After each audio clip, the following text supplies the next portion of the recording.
Good evening, you're watching Just the News. I'm Amita Balachandra. Straight up to our top news story. Prime Minister Modi has launched 5G services in India today. 5G services will be available in 13 Indian cities after Diwali.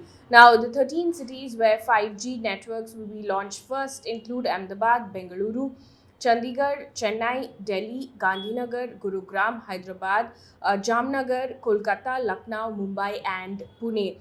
Now, Reliance Industries chairperson Mukesh Ambani said, and I quote, I make a promise to deliver 5G to every town, every taluka by December 2023, end quote. Now, Airtel has confirmed in the meantime that it will roll out 5G services in 8 cities starting today. Delhi, Mumbai, Varanasi, Bangalore are among the 8 cities where Airtel said it would launch its services starting today. Bharti Enterprises chairman Sunil Mittal has said, and I quote, by March 2023, we will have covered several cities, and by March 2024, we will have covered the entire India with our 5G network, end quote. In the meantime, Vodafone Idea has said that it plans to begin the journey to roll out 5G services soon, but has not specified any date yet. Moving on from the story right now, the central government has extended the Armed Forces Special Powers Act in parts of Nagaland and Arunachal Pradesh for 6 more months. Now, the order will come into effect from today. Armed Forces Special Powers Act, or better known as AFSPA, gives army personnel in disturbed areas sweeping powers to search, arrest, and to open fire if they deem it necessary for the maintenance of public order. Now, in March, the Union government had reduced the number of areas which fall under the ambit of the AFSPA in Nagaland, Assam, and Manipur. Now, there have been discussions post what happened last year, where civilians were killed in Nagaland's Oting village. It had led to several protests as well. Post that, there were discussions about AFSPA. Moving on, the official Twitter account of the Pakistan government has been withheld in India. Twitter has said that the move came in response of a legal demand by the centre. Now, this is the second time the account has been withheld.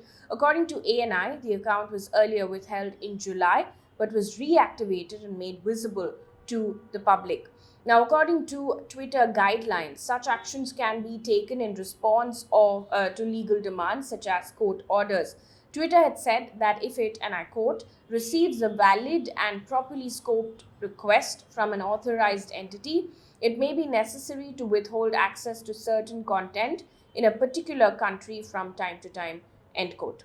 Meanwhile, Twitter and Centre are at loggerheads, where the case is going on in Karnataka High Court, wherein Twitter has challenged the government's orders, asking it to block some accounts on grounds of violation of freedom of speech, and the authorities not issuing notice to the alleged violators before asking Twitter to take down content. The Centre in turn has claimed that Twitter has lost the legal immunity to seek action. In fact, we've done a video and an explainer on this particular topic. It's in the link. The link is in the description below. Moving on now, farmers' body Samyukta Kisan Morcha, which is an umbrella body of over 40 farm unions, have written to Prime Minister Modi and alleged that those who died in the Lakhimpur Kheri violence in October last year have not received compensation as yet. Now, over 8 people, including 4 farmers, were killed in the Lakhimpur Kheri incident, where the main accused was Ashish Mishra, son of Union Minister Ajay Mishra. Ashish Mishra was first arrested in this case on October 9th. He walked out of jail on February 15th after the Allahabad High Court granted him bail on February 10th. Now, however, after a plea, the Supreme Court overturned the High Court verdict and cancelled the bail. Ashish Mishra is currently in Lakhimpur prison.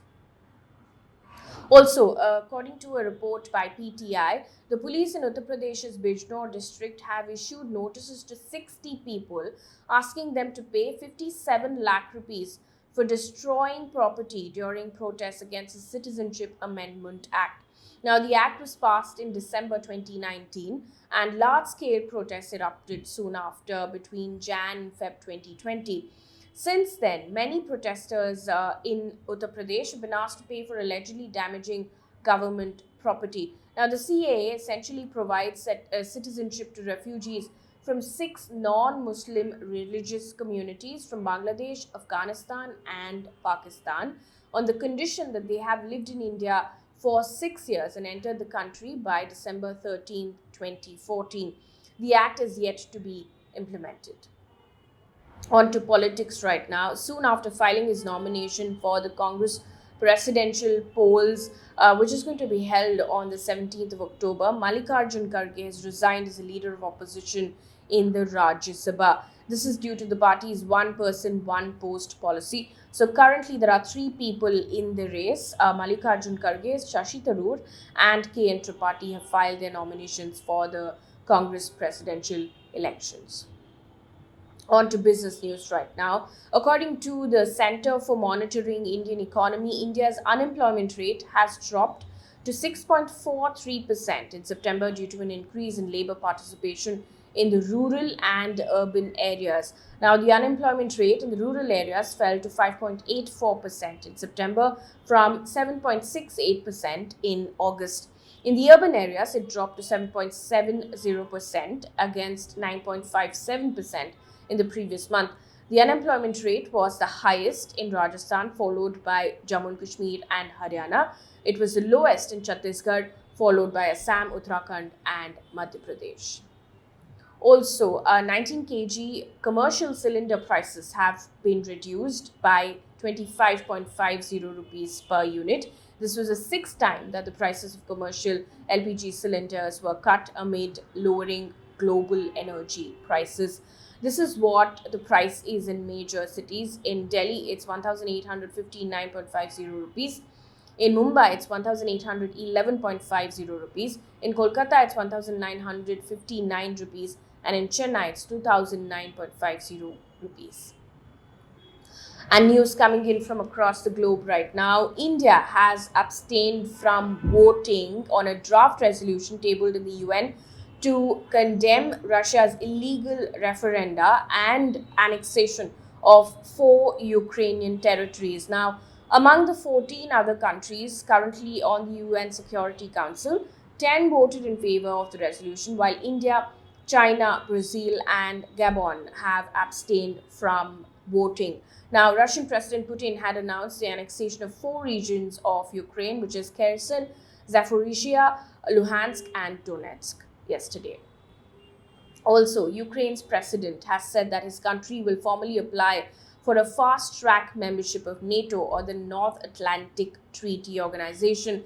This comes after the Russian president's public announcement of the annexation of the 4 areas of Ukraine. To this, the Ukrainian president, after Mr. Putin urged Ukraine to lay down arms and negotiate an end to the war, the Ukrainian president said that his country was ready for a dialogue with Russia, but not with Putin.